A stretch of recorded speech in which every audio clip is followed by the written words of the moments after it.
बिल्कुल सत्य बात है कि ना चाहते हुए भी मन हमको जबरदस्ती गलत करवा देता है।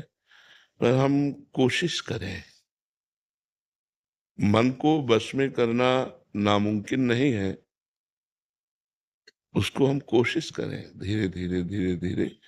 अगर हम हठ कर लें तो मन हमसे कुछ करवा नहीं सकता, पर वो हठ आध्यात्मिक होगी। सांसारिक कसम खा लोगे तो मन तोड़वा देगा। बहुत कोशिश करता हूँ। हाँ, बहुत बहुत ये हाँ, ये हम आपकी बात में बिल्कुल सहमत हैं। तो जब तक हमारे अंदर आध्यात्मिक ज्ञान नहीं होगा, नाम जप के द्वारा, शास्त्र स्वाध्याय के द्वारा, सत्संग के द्वारा हम अपनी बुद्धि में विवेक प्रकट करें। सबसे बड़ा संसार का सुख काम सुख रखा गया है। जिन स्थानों को स्पर्श करके हम साबुन और रज से हाथ धोते हैं, उन स्थानों में हम अपनी पवित्रता और अपने नियम को तोड़ करके मन के अधीन हो जाते हैं।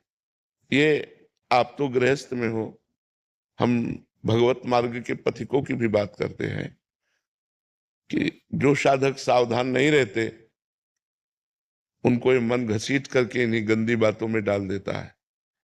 चलने वालों में हजारों में कोई एक दो निकल पाते हैं, नहीं तो मार के गिरा देता है मन। ये मन बहुत ही चंचल है और ये अधोगामी है। अधोगामी माने नीचे की तरफ जाने वाला। अगर इसको छोड़ दो तो ये गंदी बातों में ही जाएगा। 3 ऐसी बातें हैं जिनमें मनुष्य को महासुख की अनुभूति जैसा लगता है। यदि हमें सुंदर स्त्री मिल जाए, पुरुष के अंदर रहता है, या सुंदर पुरुष मिल जाए, स्त्री के अंदर रहता है, या जैसा भी भाव, हम सुखी हो जाए तो हम सुखी हो जाए। 3 बातें रखी गई हैं पूरी माया को छान करके, कंचन, कामिनी और कीर्ति। वित्तैषणा, पुत्रैषणा, लोकैषणा, कंचन, कामिनी, कीर्ति। इसी का सारा विस्तार है सुखों का। अगर हम भगवान के चरणों में अपने चित्त को नहीं लगाएंगे, भगवान से चित्त लगाने के लिए गुरु के चरणों में चित्त लगाना, और गुरु के चरणों में चित्त लगाने का मतलब उनकी आज्ञा का पालन करना।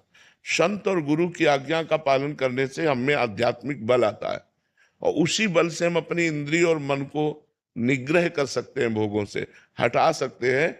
अन्यथा कोई चांस नहीं है। आप कसम खा लो, चाहे गंगा की, चाहे राम की, चाहे हरि की, चाहे माँ की, किसी की भी कसम खा लो, ये सब तोड़वा देगा।